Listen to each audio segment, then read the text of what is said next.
Good morning BSc second year. आज कल हमने पढ़ा था डाइकॉट रूट्स के बारे में, वेस्कुलर बंडल्स के बारे में।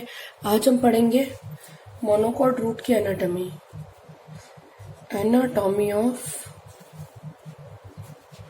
Monocot root. यहाँ पर हम मोनोकॉट रूट के फॉर्म में लेते हैं मेस रूट के बारे में कल हमने पढ़ा था। तो हमने इसके वेस्कुलर बंडल के बारे में एक बात सुनी थी कि भाई अगर रूट है तो रूट का वेस्कुलर बंडल कैसा होता है, रेडियली अरेंज होता है। रेडियली मतलब जो इसके जाइलम और फ्लोएम होते हैं वो अल्टरनेट होते हैं, इनमें एक्सार कंडीशन होता है, यानी कि जो मेटाजाइलम होते हैं वो सेंटर में केंद्र की तरफ होते हैं, तथा जो प्रोटोजाइलम छोटे वाले जाइलम होते हैं, मेटाजाइलम बड़े होते हैं, छोटे जाइलम होते हैं प्रोटोजाइलम, जो कि परिधि की तरफ होते हैं, ठीक है, पेरीफेरी की तरफ। आज हम स्टार्ट कर रहे हैं anatomy of monocot root. Monocot root की भी रूट कौन सी हम ले रहे हैं, मेस की रूट। इसका अगर हम सेक्शन काटेंगे तो सबसे पहले इसमें भी हमें वही पांचों क्षेत्र दिखाई देंगे। फर्स्ट दिखेंगे इसमें भी epiblema, cortex, endodermis, pericycle and vascular bundle.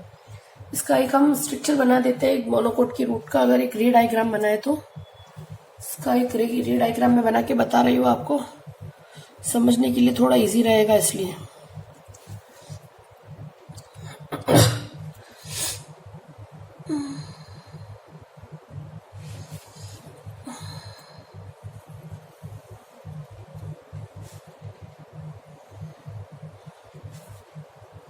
Diagram एकदम परफेक्ट नहीं बन रहा है, ये मत सोचना मैडम लाइनें सीधी नहीं है, ये नहीं है, वो नहीं है। तो प्लीज मैं सिर्फ डायग्राम तुम्हें समझाने के लिए बना रही हूँ।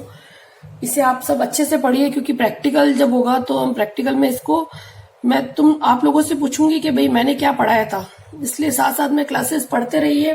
प्रैक्टिकल में मैं वापस रिवाइज नहीं करूंगी, क्योंकि मैं समझ लूंगी मैंने अगर ये थ्योरी में कराया तो प्रैक्टिकल में तुम्हें आता है। मैं डायरेक्ट इसके सेक्शन दूंगी और तुम्हें सेक्शन देख के पता लगाना है कि ये मोनोकॉट की रूट है या ये डाइकॉट की रूट है, ठीक है ना।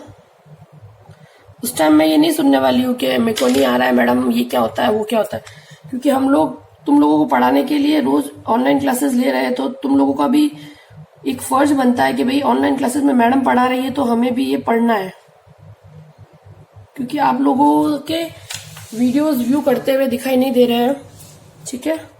ये इसकी रूट हेयर, और रूट हेयर कहाँ पर होता है, एपिब्लेमा पे, या इसको एपिडर्मिस भी कहते हैं। एपिब्लेमा अंदर ये वाला पूरा कॉर्टिकल रीजन है, इसको हम कॉर्टेक्स बोलेंगे। ये इसका कॉर्टिकल रीजन है, ये पूरा यहां से लगाकर यहां तक ये इसका कॉर्टेक्स है। कॉर्टेक्स के अंदर होगी हमारी एंडोडर्मिस, एंडोडर्मिस के अंदर है ये पेरिसाइकिल, परिरंभ, और अंदर हमारे वेस्कुलर बंडल्स प्रेजेंट है। वेस्कुलर बंडल के फॉर्म में ये जो मैंने ब्लू कलर के बनाए हैं वो तो है फ्लोएम या अल्टरनेट। हमने बताया है कि भाई जो रेडियली अरेंज होता है तो अर्य है एक फ्लोएम, फिर ये पास वाला वापस जाइलम, फ्लोएम एंड जाइलम, ये जाइलम। और जाइलम में भी स्थिति इस प्रकार से होती है। अगर सिर्फ एक वेस्कुलर बंडल का डायग्राम बनाए, ये वेस्कुलर बंडल है, इनमें जाइलम ऐसे होंगे,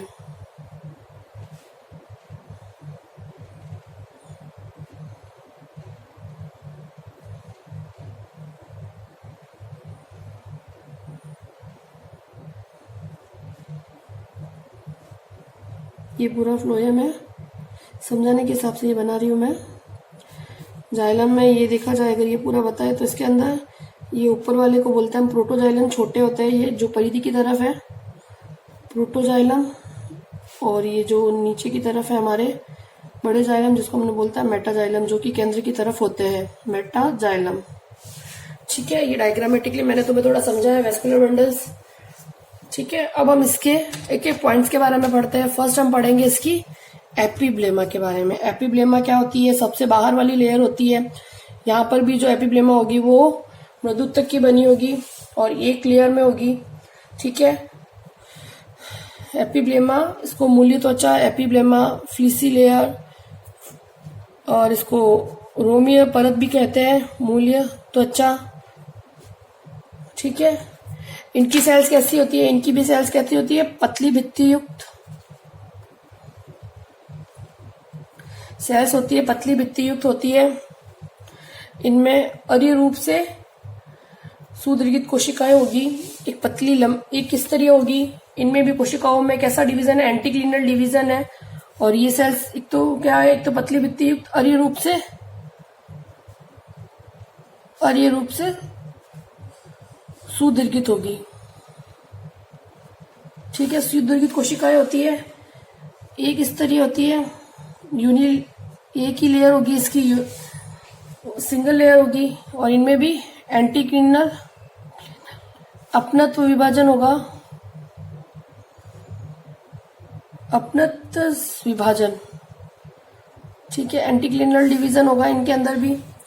और इनकी सेल से अनेक मूलरोम निकलेंगे, अनेक सेल्स क्या करेगी, रूट हेयर बनाएगी, क्योंकि एपिब्लेमा की सेल ही रूट हेयर का फॉर्मेशन करती है। ठीक है, ये हम पहले इसके इंट्रोडक्शन के टाइम पढ़ चुके हैं, जब पूरा एपिब्लेमा के बारे में पढ़ा था तब हमने बताया था। ठीक है, एक तो इनकी सेल्स कैसी है, एपिब्लेमा की सेल एक तो होती है पतली भित्ति वाली होती है, अरीय रूप से सुदीर्घित कोशिकाएं होती है, एक स्तरीय होती है। और इनकी कोशिकाओं में एंटीक्लिनल डिवीजन होता है, और इनकी कोशिकाओं से कई जगह से कोशिकाओं से मूलरोम उत्पन्न होते हैं। ये इसका रूट हेयर है। ठीक है, इसका ऐसे मैं डायग्रामेटिकली बताऊंगा। कोशिका अरीय रूप से इस प्रकार से होती है, एक लेयर जो है किसी कोशिका से ऐसे ये मूलरोम निकल गया। ठीक है, ये हो गई यूनि लेयर, ये एपिब्लेमा है, एपिब्लेमा। ठीक है, सेकंड हम पढ़ेंगे कॉर्टेक्स के बारे में। फर्स्ट हो गया एपिब्लेमा, सेकंड है कॉर्टेक्स रीजन या वल्कुट। वल्कुट का क्षेत्र देखे तो जस्ट एपिडर्मिस के, ये कहाँ होता है, एक तो जो एपिडर्मिस या जो एपिब्लेमा होती है, एपिब्लेमा वो एंडोडर्मिस के बीच वाला जो क्षेत्र होता है, एंडोडर्मिस के बीच में जो पूरा क्षेत्र होता है वो कहलाता है हमारा कॉर्टेक्स रीजन या वल्कुट क्षेत्र। ठीक है, कॉर्टेक्स के अंदर क्या होता है, कॉर्टेक्स की सेल्स कैसी होती है, मृदुत्व की पैरेन्काइमेटस होती है, मृदुत्व की कोशिकाएं होती है, मृदुत्व की कोशिकाएं बहुपंक्तिक, ये मल्टी लेयर्ड होती है, बहुपंक्तिक होती है। और इन कोशिकाओं के बीच के अंदर अंतरकोशिकीय अवकाश, इंट्रासेल्युलर स्पेस होता है।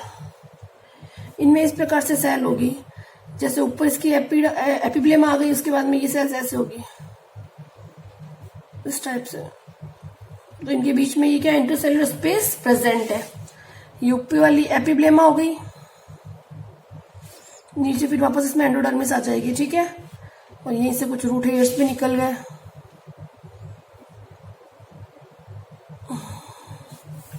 यहाँ पर भी ये क्या निकल गया, ये क्या है इसका रूट हेयर। ठीक है, आया समझ में, यहाँ तक कोई प्रॉब्लम तो नहीं है। मतलब कॉर्टेक्स की सेल्स कैसी होती है, कॉर्टेक्स की सेल्स होती है बहुपंक्तिक होती है। ये एपिब्लेमा से लेकर एंडोडर्मिस के बीच के क्षेत्र तक फैली रहती है। और ये मृदुत्व की कोशिकाओं का बना होता है और बहुस्तरीय या बहुपंक्तिक होता है। और इनकी कोशिकाओं के बीच में हमें अंतरकोशिकीय अवकाश मिलेगा। ठीक है, तीसरा है हमारा एंडोडर्मिस, जो कि हमने बताया कॉर्टेक्स के नीचे होती है, ये वाली एंडोडर्मिस है। इसका भी अगर एक स्ट्रक्चर बना के देखें एंडोडर्मिस किस टाइप से होगा,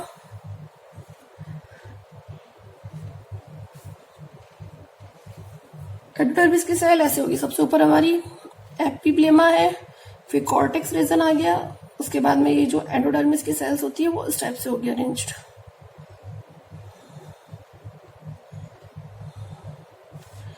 ये पूरा कॉर्टेक्स है, ये एपिब्लेमा है। ठीक है, और ये रूट हेयर है। ठीक है, इज दैट क्लियर। तो जो एंडोडर्मिस की सेल्स होती है वो एकदम कॉर्टेक्स के जस्ट नीचे, ये एंडोडर्मिस है, एंडोडर्मिस की सेल कॉर्टेक्स के नीचे होती है, कॉर्टेक्स के जस्ट नीचे, कॉर्टेक्स के नीचे उपस्थित होती है। एक तो ये सेल्स, इसके अलावा जो ये सेल्स होती है इनमें कैस्पेरियन पट्टिकाएं युक्त कोशिकाओं की एक पंक्ति होती है जो कि प्रोटोजाइलम के सामने वाली कोशिकाओं में पतली भित्ति वाला मार्ग होगा। इनके अंदर क्या होगा,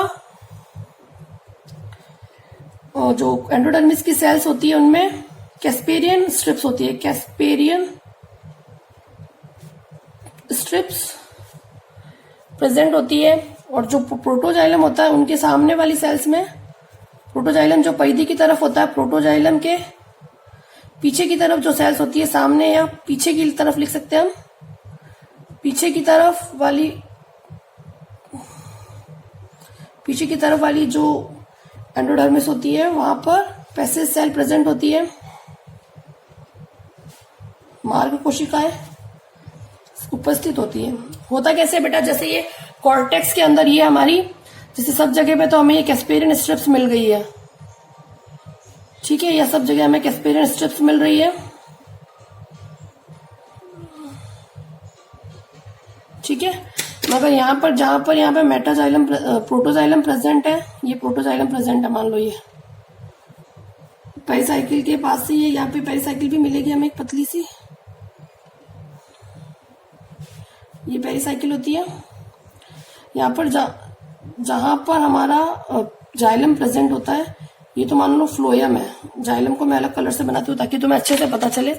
ये हमारा जैसे ये प्रोटोजाइलम है, यहाँ पे प्रोटोजाइलम जहां प्रेजेंट है वहां पर हमें कुछ मार्ग कोशिकाएं मिलेगी, ठीक है, पैसेज सेल, इनको हम क्या बोलते हैं, ये क्या होती है हमारी, ये होती है मार्ग कोशिकाएं, मार्ग सेल्स या पैसेज सेल्स। और ये होती है कैस्पेरियन स्ट्रिप्स, कैस्पेरियन स्ट्रिप्स। आया समझ में। एंडोडर्मिस के अंदर दो टाइप्स की सेल्स मिल रही है हमें। इसकी सेल्स भी कैसी होती है, एक पंक्ति को होती है, तो इसको हम लिख सकते हैं यूनिलेयर, ये भी एक पंक्ति को होती है। और इनकी सेल्स में कैस्पेरियन स्ट्रिप्स युक्त सेल्स होती है। और जो प्रोटोजाइलम के सम्मुख या सामने या पीछे की तरफ जो होगी, जिसको हम सम्मुख भी लिख सकते हैं, सम्मुख जो होगी सेल्स, वहां पर पतली भित्ति वाली सेल्स सम्मुख मार्ग कोशिकाएं जो कि पतली भित्ति वाली होगी। ये कैसी होगी, पतली भित्ति युक्त, एक पंक्ति को होती है। तो मार्ग कोशिका की डेफिनेशन से लिख सकते हैं, मार्ग कोशिका मतलब प्रोटोजाइलम के सम्मुख पतली भित्ति वाली एंडोडर्मिस की सेल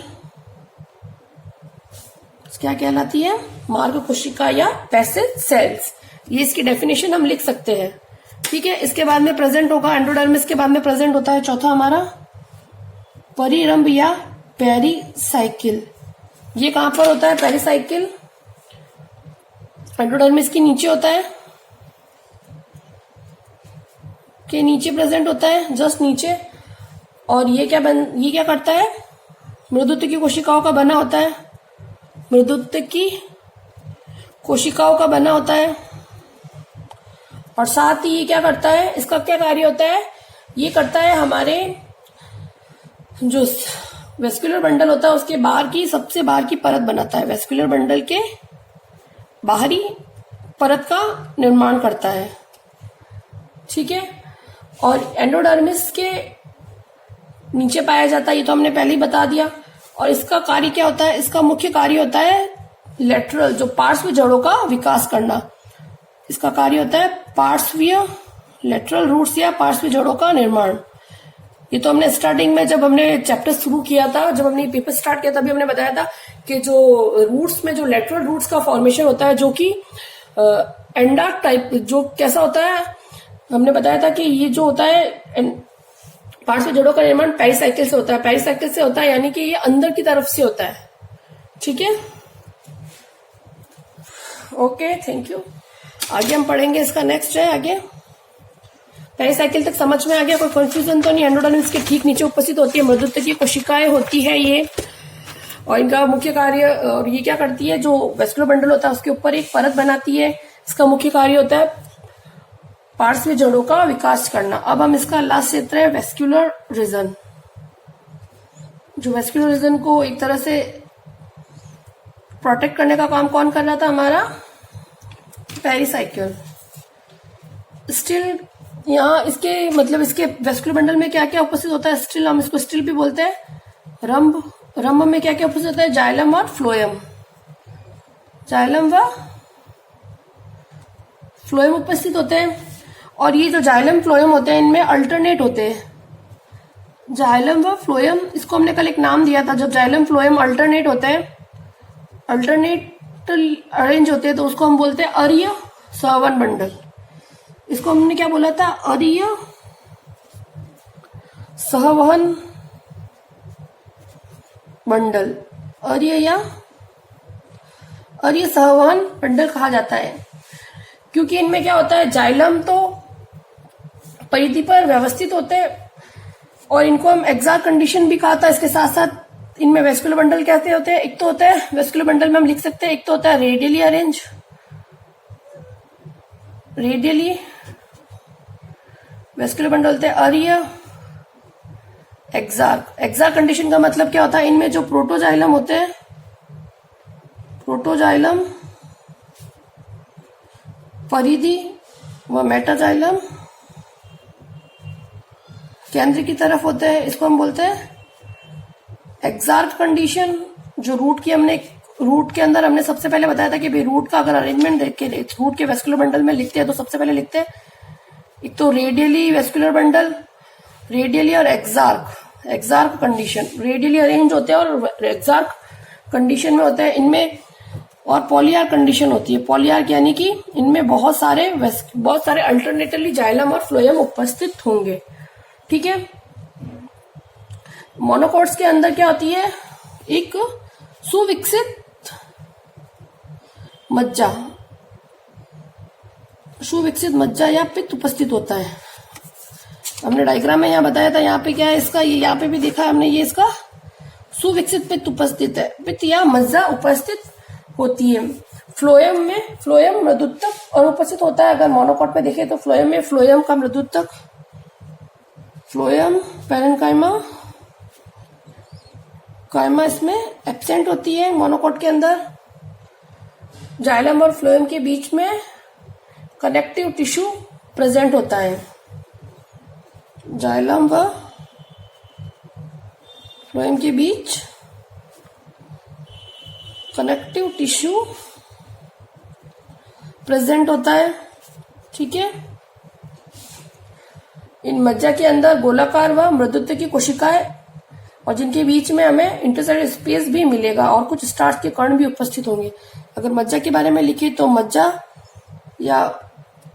की सेल्स कैसी होती है? मज्जा की सेल्स होती है गोलाकार और मृदुत्व की, और इनके बीच में क्या प्रेजेंट होता है? अंतर कोशिकीय अवकाश। और इन अंतर कोशिकीय अवकाश के अंदर हमें क्या मिलते हैं? स्टार्च के कण। ठीक है। इनके अंदर क्या होता है? एक बार वापस वेस्कुलर बंडल को हम रिवाइज करते हैं। जो मोनोकॉट का वेस्कुलर बंडल होता है वो भी रेडियली और एग्जैक्ट होता है। इनके अंदर अगर हम देखिए तो स्टूल का मतलब जो वेस्कुलर बंडल में जाइलम और फ्लोएम प्रेजेंट होता है, इनमें भी जाइलम और फ्लोएम अरीय सहवन बंडल, यानी कि अरीय कंडीशन क्या होती है? जाइलम और फ्लोएम अल्टरनेट प्रेजेंट होते हैं। एक जाइलम एक फ्लोएम, ये देखिए, एक जाइलम एक फ्लोएम, एक जाइलम एक फ्लोएम। ठीक है। और इनमें एग्जैक्ट कंडीशन होती है। प्रोटोजाइलम जो होता है वो परिधि की तरफ होता है और मेटाजाइलम इनमें केंद्र की तरफ होता है। इसको बोलते हैं एग्जैक्ट कंडीशन। और जो मक्का जो हम पढ़ रहे हैं, मक्का मोनोकॉट का जो मक्का पढ़ रहे हैं, उनके अंदर पॉलिया कंडीशन होती है, यानी कि इनमें 4 या 5 से ज्यादा हमें पॉलिया कंडीशन में हमें बहुत सारे इनमें जाइलम फ्लोएम अल्टरनेट मिलेंगे। इनके बीच में जो मोनोकॉट का एक गुण है, मोनोकॉट के अंदर क्या होता है? मोनोकॉट में एक सुविकसित मज्जा मोनोकॉट में उपस्थित होती है और इनमें फ्लोएम पैरेन्काइमा अनुपस्थित होती है। जाइलम और फ्लोएम के बीच में हमें कनेक्टिव टिश्यू मिलते हैं और जो इनकी मज्जा होती है, जो इनके बीच में जो इनकी पित्त होती है, उनकी सेल्स गोलाकार होती है और मृदुत्वकीय कोशिकाओं की बनी होती है। इनके बीच में अंतर कोशिकीय अवकाश उपस्थित होता है जिनमें हमें स्टार्च के कण मिल सकते हैं। ठीक है। ये तो हो गया हमारी मोनोकॉट की रूट का पूरा और अब हम करेंगे difference between dicot and monocot roots. Difference पढ़ेंगे इसके, हम क्या डिफरेंस होते हैं दोनों में, क्योंकि हमने मोनोकॉट डाइकॉट की रूट कल पढ़ी थी और आज हम पढ़ रहे हैं मोनोकॉट की रूट, आज हमने पढ़ी है। तो अब हम इसके डिफरेंस देखते हैं क्या क्या होते हैं इन दोनों में, monocot root and dicot root. एक तरफ लिखते हैं हम डाइकॉट रूट और एक तरफ हम लिखेंगे मोनोकॉट रूट। ठीक है, इसके डिफरेंस करते हैं। फर्स्ट में क्या डिफरेंस होगा डाइकॉट और मोनोकॉट में। अगर डाइकॉट की रूट है तो उनमें जो कॉर्टेक्स होता है वो कम चौड़ा होता है और इनमें टैनिन, रेजिन और गोंद उपस्थित होगा। ठीक है, कॉर्टेक्स, एक तो कॉर्टेक्स कम चौड़ा होगा, कम चौड़ा, और सेल्स में रेजिन, टैनिन और गोंद उपस्थित हो सकता है। जबकि जो मोनोकॉट होता है उनकी रूट्स के अंदर जो कॉर्टेक्स रीजन होता है वो काफी चौड़ा होता है, काफी चौड़ा, और इनके अंदर इन सेल्स में ये जो रेजिन, टैनिन अनुपस्थित होगा। रेजिन, टैनिन या गोंद अनुपस्थित, इसके अंदर ये सब उपस्थित होते हैं। ये तो हो गया फर्स्ट डिफरेंस के भाई इसके अंदर अगर डाइकॉट की रूट है तो उनके अंदर हमें कॉर्टेक्स थोड़ा कम चौड़ा मिलेगा, जबकि अगर मोनोकॉट की रूट हम लेते हैं तो उनमें कॉर्टेक्स थोड़ा ज्यादा काफी चौड़ा होता है और उनमें रेजिन, टैनिन नहीं मिलते इनकी सेल्स में। दूसरा है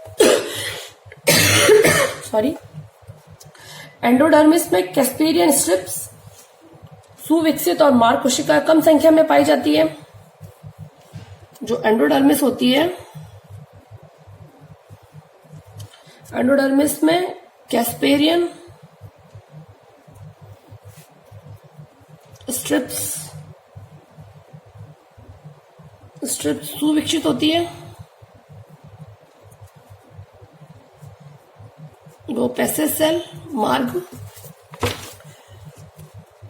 सेल्स कम उपस्थित होती है, कम संख्या में,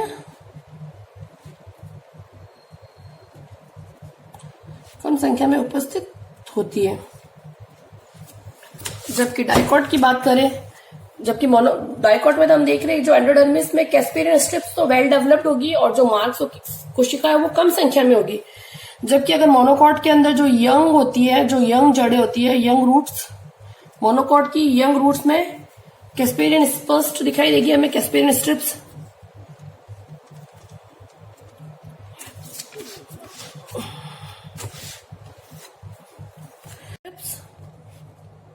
सुस्पष्ट, ठीक है। लेकिन जब ये अन्य अवस्थाओं में जाती है तो इनमें ये स्पष्ट नहीं होती। अन्य अवस्थाओं में यंग अवस्था में तो हमें दिखेगी, अन्य अवस्थाओं में स्पष्ट नहीं होगी तथा इनमें मार्ग कोशिकाएं ज्यादा संख्या में होती है। मार्ग कोशिकाएं अधिक संख्या में होती है, अधिक संख्या में उपस्थित। दोनों में डिफरेंस पता चला कि अगर डाइकॉट की रूट है तो डाइकॉट की रूट में क्या होगा, एंडोडर्मिस में कैस्पेरियन स्ट्रिप्स एकदम सुविकसित होगी, वेल डेवलप्ड होगी और मार्ग कोशिकाओं की संख्या कम होगी। ठीक है। अगर हम मोनोकॉट की रूट की बात करें तो इनकी जो यंग रूट होती है, यंग रूट के अंदर कैस्पेरियन स्ट्रिप्स एकदम हमें सुस्पष्ट क्लियर दिखेगी और अगर यंग स्टेज से अगर आगे वाली फेज में जाते हैं अन्य अवस्थाओं में ये स्पष्ट नहीं होगी और इनके अंदर जो मार्ग कोशिकाएं होती है वो अधिक संख्या में उपस्थित होती है। ठीक है।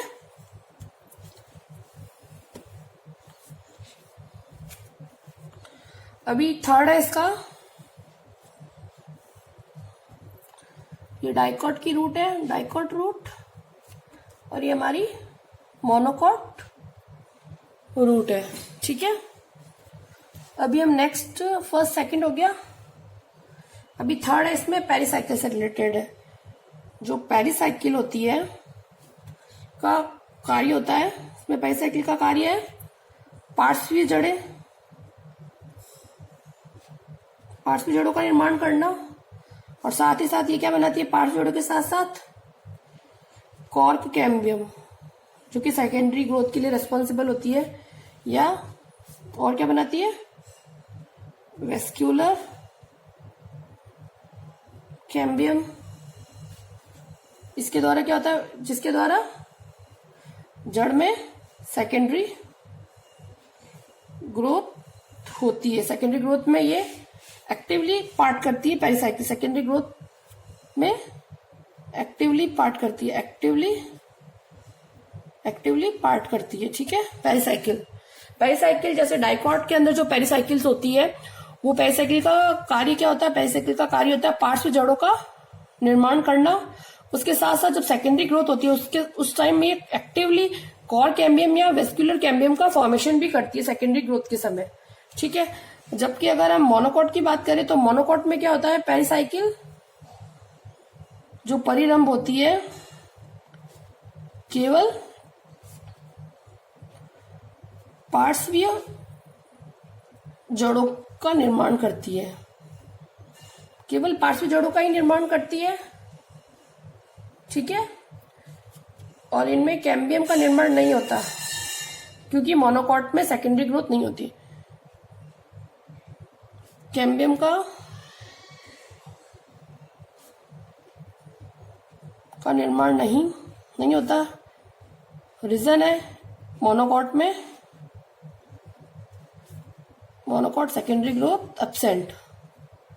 क्योंकि मोनोकॉट में सेकेंडरी ग्रोथ नहीं होती है, तो पेरिसाइकिल जो होती है, मोनोकॉट की जो पेरिसाइकिल होती है, केवल लेटरल रूट्स का ही फॉर्मेशन करेगी, ठीक है। इनमें कैम्बियम का ये फॉर्मेशन नहीं करेगी, कारण है क्योंकि इनके अंदर, मोनोकॉट के अंदर सेकेंडरी ग्रोथ एब्सेंट होती है, ठीक है।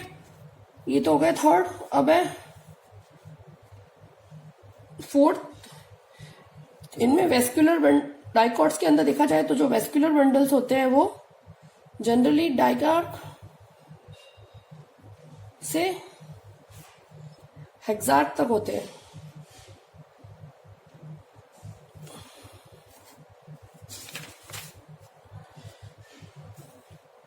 या फिर इसका मतलब इनमें संख्या जो होती है 2 से 6 तक। जबकि अगर हम इस पे बात करें, मोनोकॉट के अंदर देखा जाए तो मोनोकॉट के जो वेस्कुलर बंडल्स होते हैं उनमें 8 या इससे अधिक संख्या में होते हैं। इसको इसीलिए हम बोलते हैं पॉलीआर्क कंडीशन जनरल होती है मोनोकॉट्स के अंदर, पॉलीआर्क। और कुछ जैसे हम उसका एग्जाम्पल है पॉमीकुल के अंदर अगर हम देखें तो हमें 100 तक वेस्कुलर बंडल्स मिल जाएंगे, ठीक है। तो जो हमारी डाइकॉट्स की रूट होती है उनके अंदर वेस्कुलर बंडल की संख्या 2 से लगाकर 6 तक हो सकती है, इसलिए यहाँ पर डायआर्क से लेकर हेक्सार्क तक कंडीशन पाई जाती है। जबकि जो मोनोकॉट की रूट्स होती है उनमें वेस्कुलर बंडल्स की संख्या 8 से लगाकर इससे ज्यादा भी हो सकती है, पॉलीआर्क कंडीशन पाई जाती है इनमें।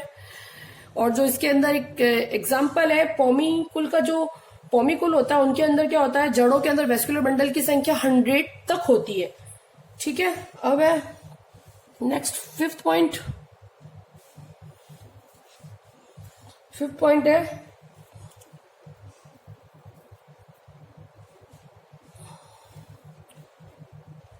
प्रोटोजाइलम की जो आकृति होती है डाइकॉट्स के अंदर, आकृति बहुकोणीय होती है। बहुकोणीय यह छोटी व संख्या में कम होती है, यह छोटे व संख्या में कम होते हैं। जबकि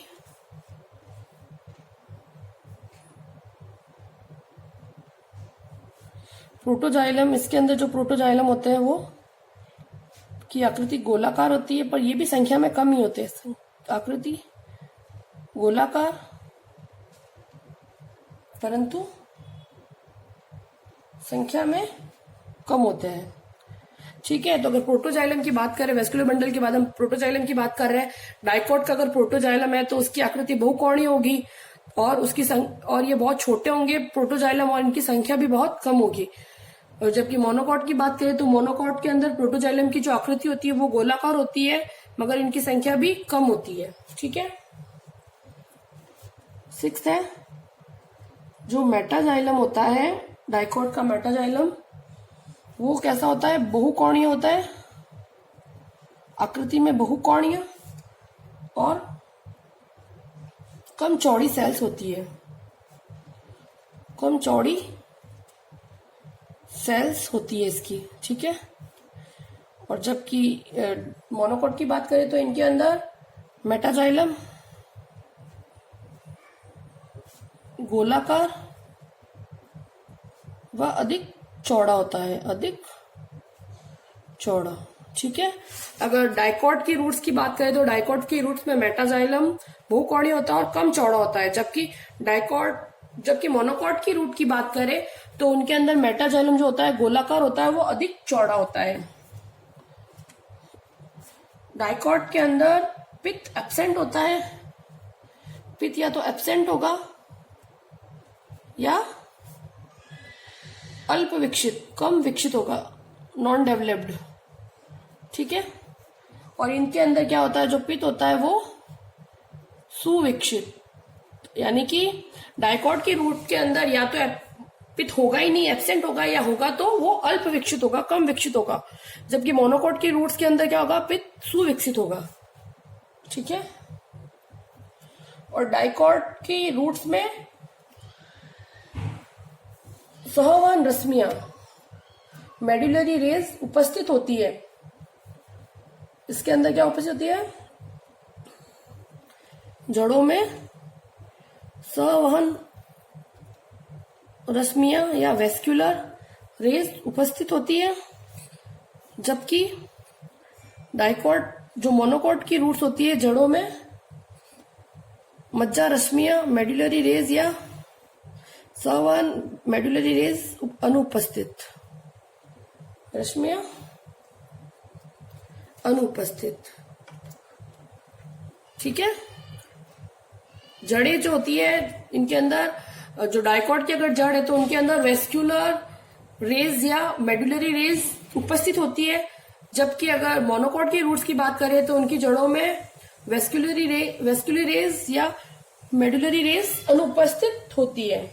थैंक यू सो मच। आगे हम कल पढ़ेंगे, और कुछ भी अगर तुम्हें प्रॉब्लम हो तो तुम मुझे पर्सनल मैसेज कर सकते हो, कॉल करके पूछ सकते हो, कुछ भी प्रॉब्लम हो।